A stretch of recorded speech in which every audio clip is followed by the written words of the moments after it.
basically ever since I was 10, I've just loved creating videos, and YouTube was the first place I could actually express that. This is Paddy Galloway. He's a YouTube consultant. I work with some of the biggest creators on the platform, with people like Mr. Beast. I've also worked with Jesser, Ryan Trahan, Eric, and plenty of big creators. So what is it about YouTube that Paddy knows that these other huge creators don't?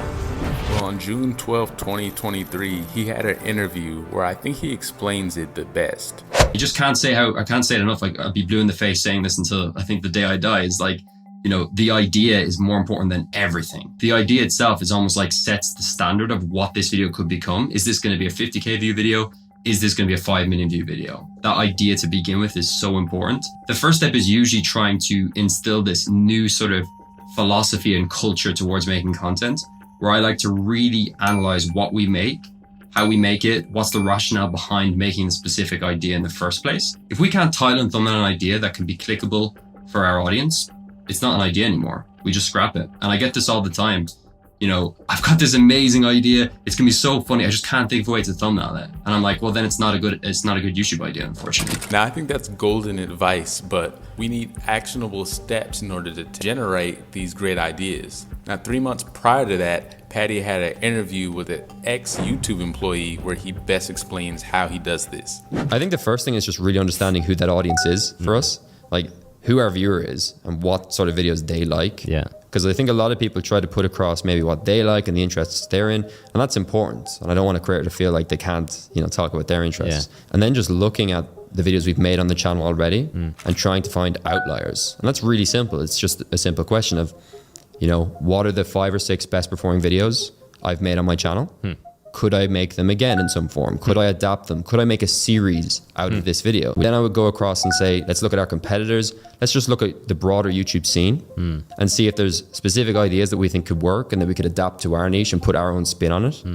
And then as well, I always like to leave some room for just kind of that like blue ocean, like innovation, like just random like idea that we can just apply. And I think the best creators are really good at that. Just almost like this original thought and taking it from there. Now, Paddy isn't saying that just because you have a great idea that you'll be able to hop on YouTube and go viral. Like, you need volume. Like, you need to make a high quantity of videos before you get to a place where you can actually even contemplate making a high quality video. I made probably 1,000 videos across different channels before I was even monetized. And now on my current channel, I've got 30 videos and I've got 400K.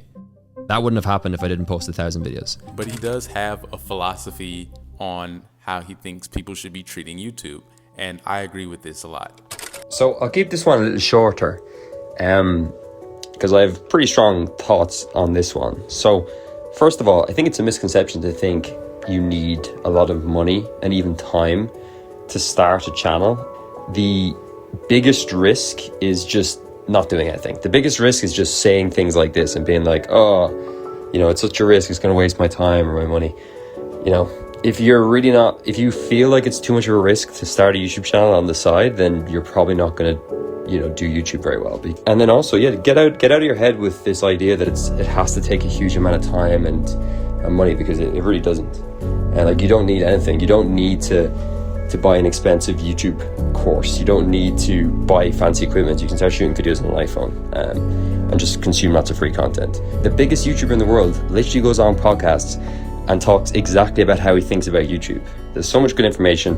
It's free. You don't need to buy anything. You don't need anything to start. This is coming from someone that does have a business that helps YouTubers, but I don't really work with beginners for this reason. It doesn't cost you money. You don't need to pay money for this. Just start making videos. Be patient and feel it out.